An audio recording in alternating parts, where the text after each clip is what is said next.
very warm welcome to Times Now Global Sustainability Alliance, the third edition of Sustainable Organizations 2024.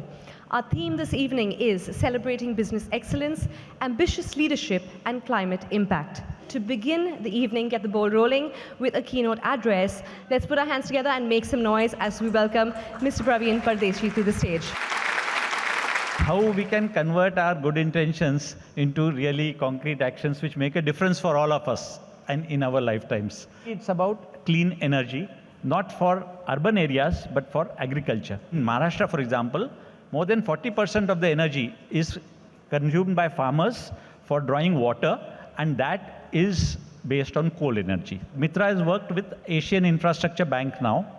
So if you see, we have roughly 48 lakh pumps, and they take a huge amount of energy. The problem with this energy is, unlike industry, it's not concentrated. So it's not efficient to give energy to one farmer being generated from Chandrapur power plant and spread across the breadth. And there is a lot of loss of energy via the transmission losses.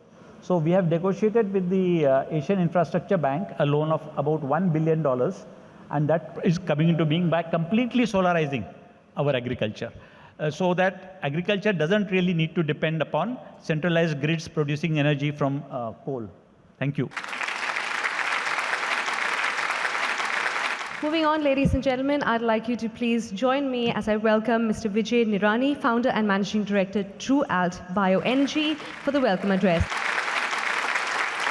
We have initiated an ambitious project of converting our sugar mills into bioenergy parks. These bioenergy parks are now becoming an innovative hubs.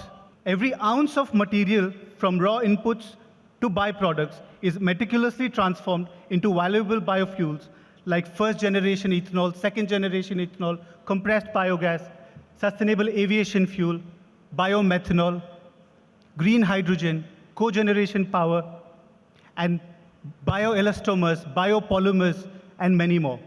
With this, ladies and gentlemen, we have a true potential to produce close to 27 billion liters of ethanol, which can be utilized or used to replace more than 50% of our petrol requirement, which is one of the biggest contributor to greenhouse emissions.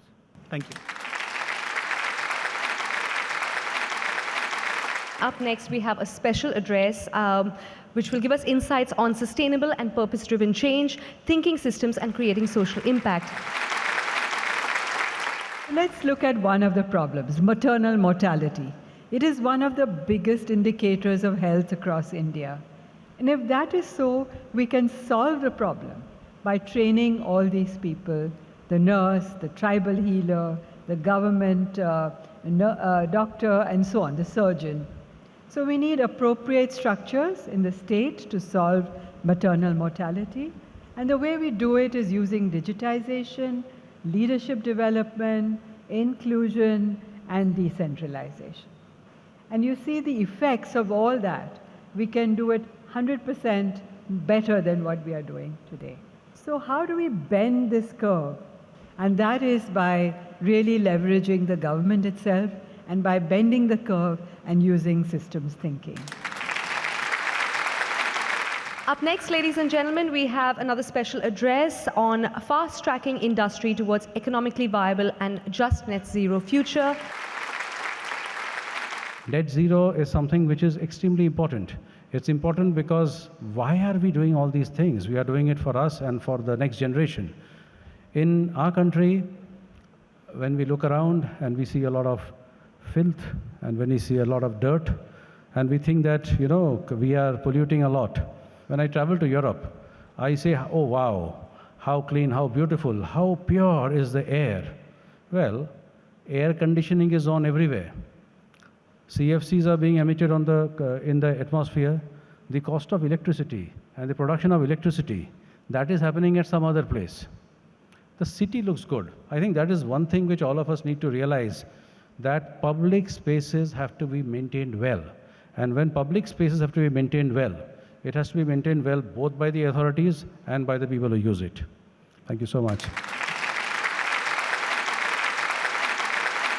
So, ladies and gentlemen, this panel discussion is going to center around the CEO's ESG dilemma, balancing real progress with investor skepticism. what is the single biggest challenge in your industry from an ESG perspective? ESG is a team sport. Individual companies optimizing their own ESG scores will take us further, but industries working across each other, I think, is the route for us to go. We're only talking about corporates, but then you have the entire SME sector also, which contributes to the Indian economy.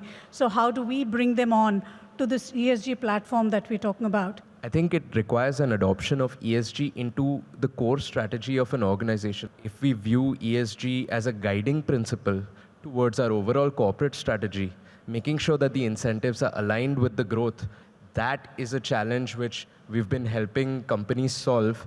That takes you forward. I think one of the biggest challenges what I see is the deployment consistency of ESG. But I think it's about what value you put on ESG and whether does that value justify the shareholder value.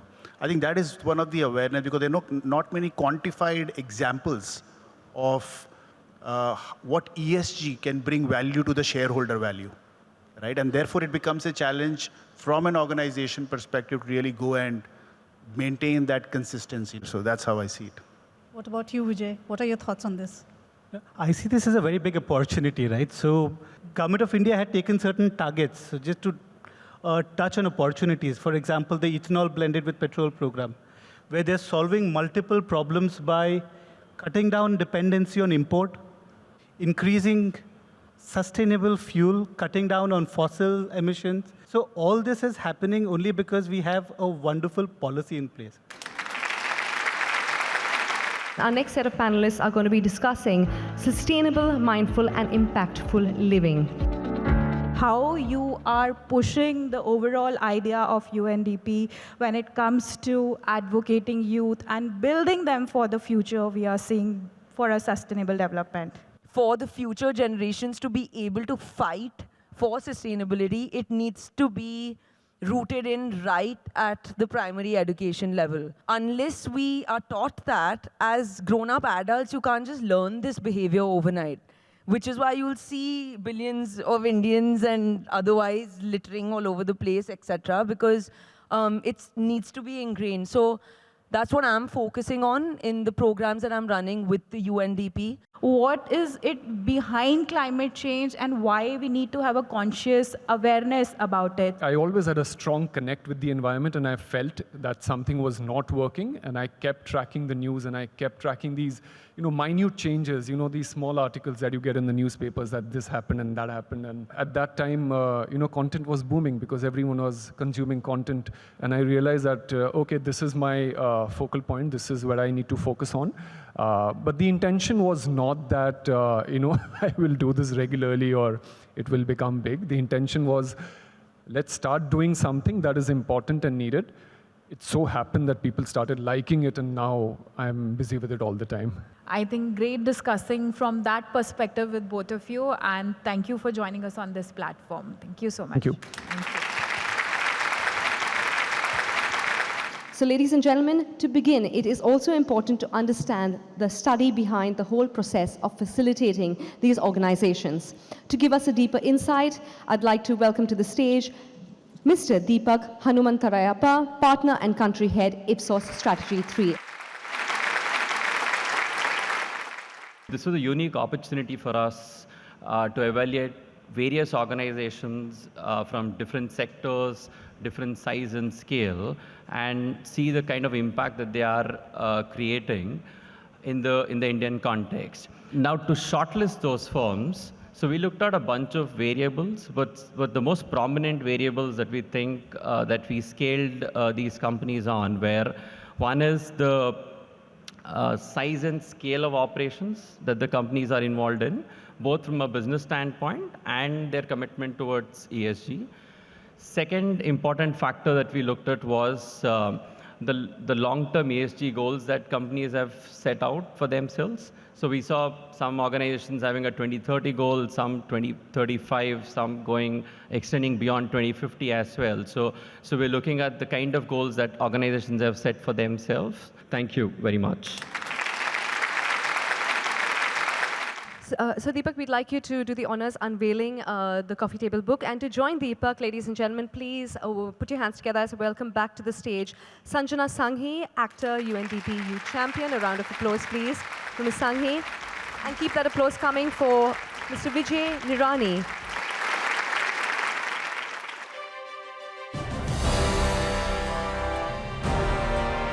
Ladies and gentlemen, make some noise, please, as we present to you the third edition of Sustainable Organizations 2024 Coffee Table Book.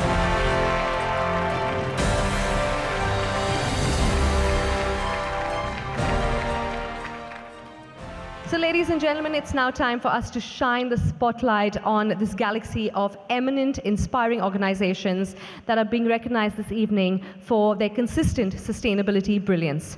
Our first felicitation of the evening goes to Anupam Rasayan India Limited.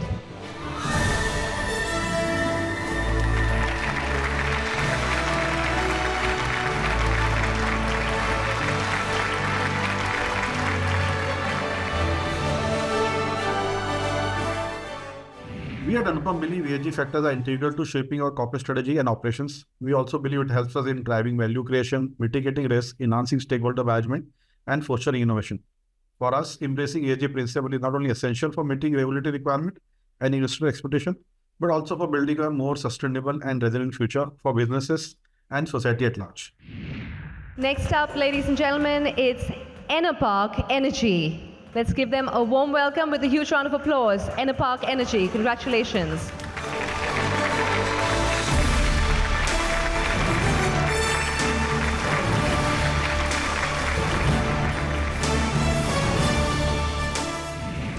Sustainability has been always at the core of our business operations. So at Enerpark, both at India level and global level, we have been driving this from top-down approach, where we take these sustainability practices very seriously in our business operations. We have been one of the pioneers in providing certain innovative solutions like DG synchronization, like developing robots for cleaning of solar modules. These are some of the efforts which will help in preventing excess usage of water. Up next, ladies and gentlemen, please welcome Blue Planet Environmental Solutions.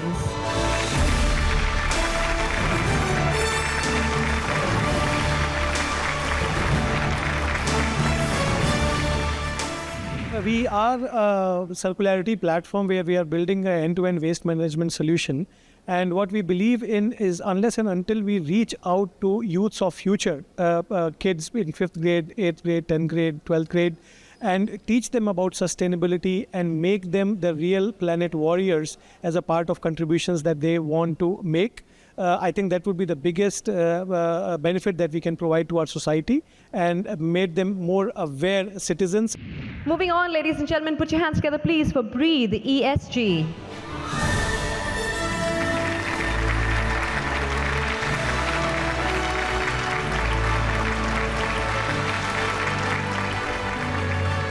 I think ESG is no longer a peripheral focus, but a driver of core business strategy going forward into the future. So ESG practices and ESG initiatives will become the bedrock of corporate strategy to drive long-term value. They are the seeds which we are sowing for future growth. And what we will see is businesses around the world and in India looking at ESG as a source of competitive advantage because customers care, investors care, and companies care about making the planet a better place, not just to save the planet, but to save humans as well. I think the driver of this will be the underlying data that drives the transparency and the efficacy of all of these ESG initiatives.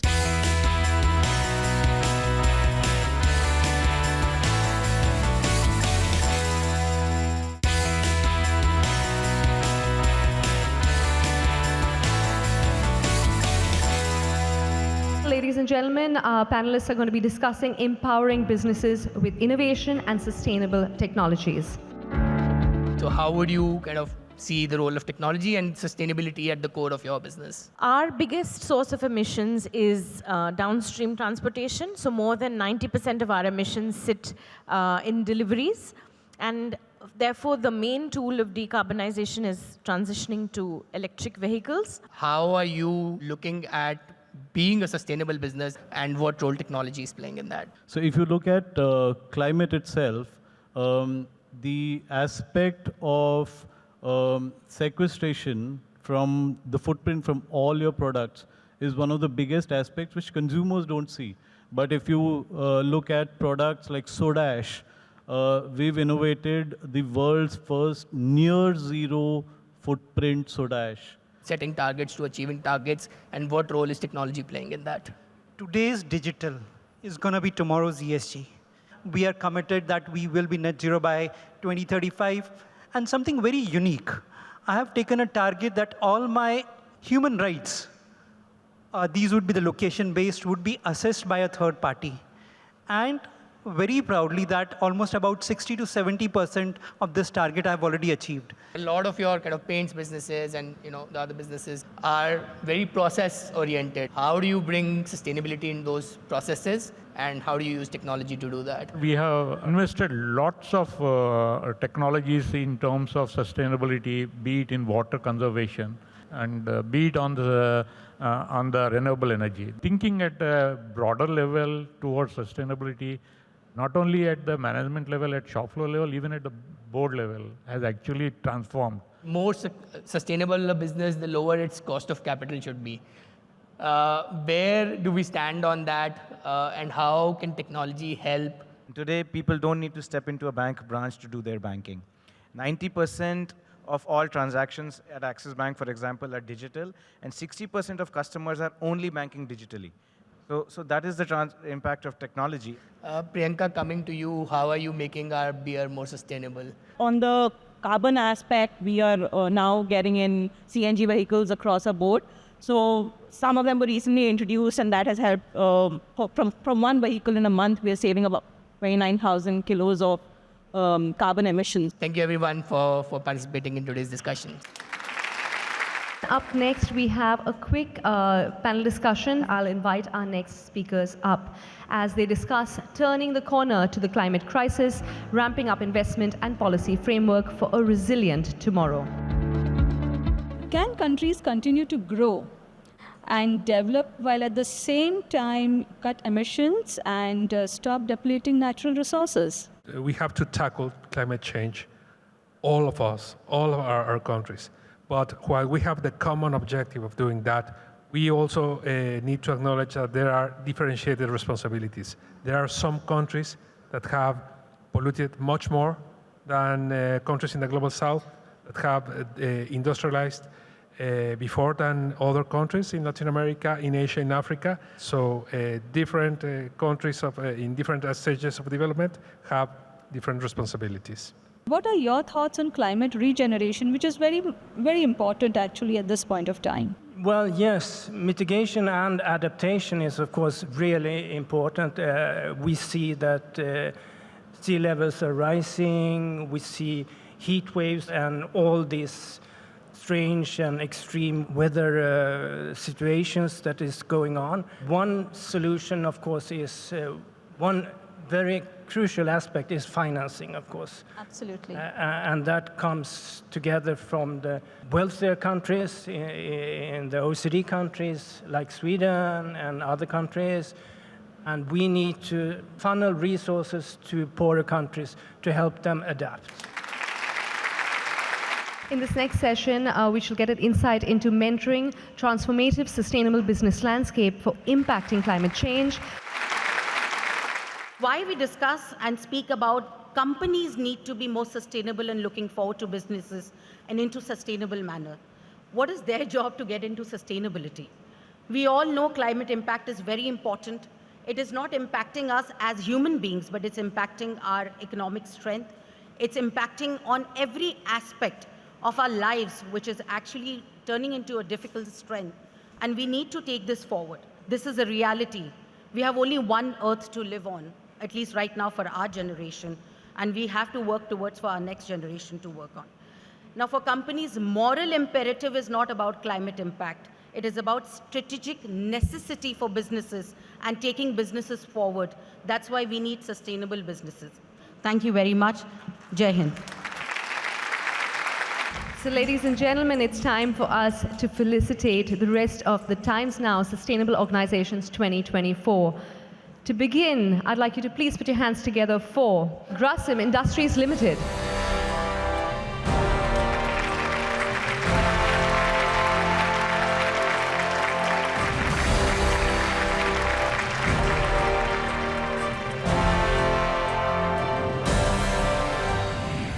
Yeah, thank you very much, first of all, for this recognition by Times Now and also ET Edge. It's been a phenomenal experience for us, and it's in recognition that has gone and rewarded for our sustainability work that we have been putting up.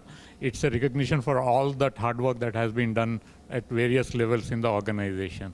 And ETH has been doing a phenomenal job, and this is a very prestigious award, and we take it with a lot of pride, this award, for the recognition that has been bestowed upon us by confirming this award for our good and sustainable work that we have been doing. Up next, let's make some noise for Jindal Steel and Power.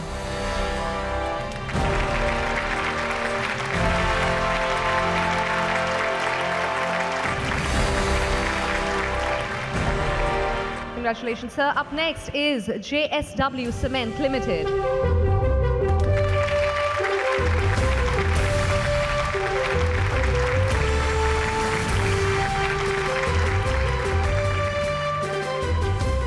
So a sustainable technology, I would say, is something which works on circularity in conserving resources and also working on resilience towards the climate change.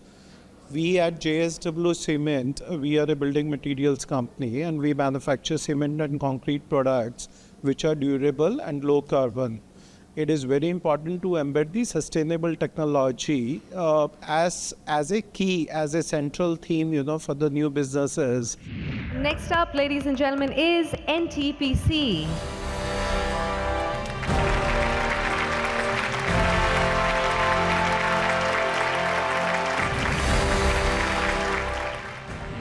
We are fortunate to have a very proactive and dedicated leadership towards sustainability who keeps ESG as priority in every business decision. We are balancing energy security issues with the sustainable development goals. Our 2032 corporate agenda of adding 60 gigawatts of renewables is a testimony to this commitment. NTPC is the first energy company across globe to submit energy compacts to United Nations. And for the final felicitation of the evening, ladies and gentlemen, please put your hands together for UFlex India Limited.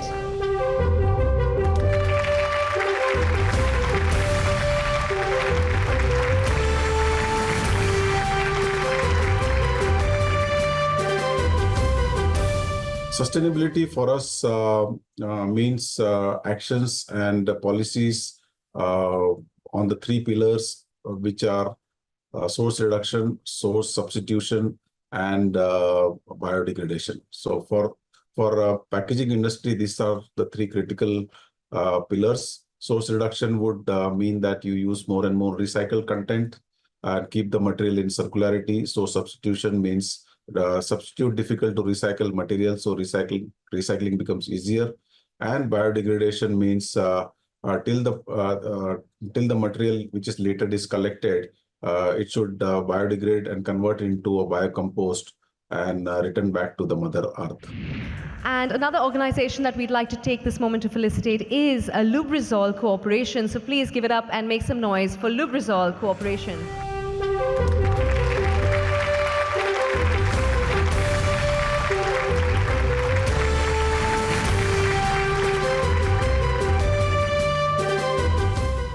At Lubrizol, we think about sustainability from two aspects. One is in terms of what we provide as our products to our customers and consumers.